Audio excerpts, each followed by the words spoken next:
શું તમે પણ ઊંઘ લાવવા માટે મોબાઈલનો ઉપયોગ કરો છો? હાય, હું છું ડૉક્ટર હેતલ, સાયકિયાટ્રિસ્ટ. ઘણા બધા લોકો એમ કહેતા હોય છે કે અમને રાત્રે ઊંઘ નથી આવતી અને ઊંઘ લાવવા માટે અમે મોબાઈલનો ઉપયોગ કરીએ છીએ. મોબાઈલ વાપરતા વાપરતા ક્યારે રાતના 2-3 વાગી જાય ખબર જ નથી પડતી. તો આ માન્યતા તદ્દન ખોટી છે. તમે એક એવી ક્ષણ બતાવો કે તમે 10 મિનિટ મોબાઈલનો ઉપયોગ કર્યો હોય ને તરત તમને ઊંઘ આવી ગઈ હોય. નથી. મોબાઈલથી ઊંઘ આવે નહીં. એનાથી ઊંધું જો ઊંઘ આવતી હોય તો પણ એ ઉડી જાય. કઈ રીતે? આની પાછળ એક મેડિકલ સાયન્સ છે.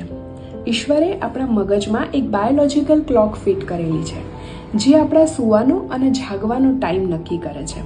દિવસે સૂર્યપ્રકાશ હોય. સૂર્યપ્રકાશ આંખમાંથી મગજને એવો સંદેશો પહોંચાડે કે અત્યારે દિવસ છે, અત્યારે જાગવાનું છે, અત્યારે કામ કરવાનું છે. જેમ જેમ રાત પડે એમ સૂર્યપ્રકાશ ઘટતો જાય અને મગજમાં પિનિયલ ગ્રંથિમાંથી મેલેટોનિન નામના હોર્મોનનો સ્ત્રાવ થાય. એના પછી ઊંઘ આવવાની શરૂ થાય. પહેલાંના સમયમાં સૂર્યાસ્ત પછી લોકો વાળું પાણી કરીને સૂઈ જતા. અત્યારે લાઈફસ્ટાઈલ બદલાઈ ગઈ છે. ટીવી અને મોબાઈલમાંથી સતત બ્લુ લાઇટ્સ સાંજ પછી પણ આપણા આંખમાં જતી હોય છે અને એનાથી મગજને એવો સંદેશો પહોંચે કે હજી સૂવાનો સમય નથી, હજી આરામ કરવાનો સમય નથી. માટે જો રાત્રે ગાઢ ઊંઘ જોઈતી હોય તો સાંજ પછી ડીમ લાઇટ શરૂ રાખવી, મોબાઈલનો ઉપયોગ બિલકુલ ના કરવો, ટીવીનો ઉપયોગ બને તો ઓછો કરવો.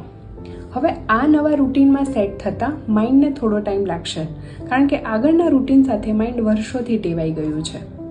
અને જો આ એડવાઇસ ફોલો કર્યા પછી પણ ઊંઘમાં તકલીફ રહે તો સાયકિયાટ્રિસ્ટની સલાહ અને સારવાર લેવામાં બિલકુલ ના અચકાવવું જોઈએ, કારણ કે રાત્રે જો ઊંઘ દ્વારા માઇન્ડને પૂરતો આરામ મળશે તો એ બીજા દિવસે પૂરી એનર્જીથી કામ કરી શકશે. Thank you.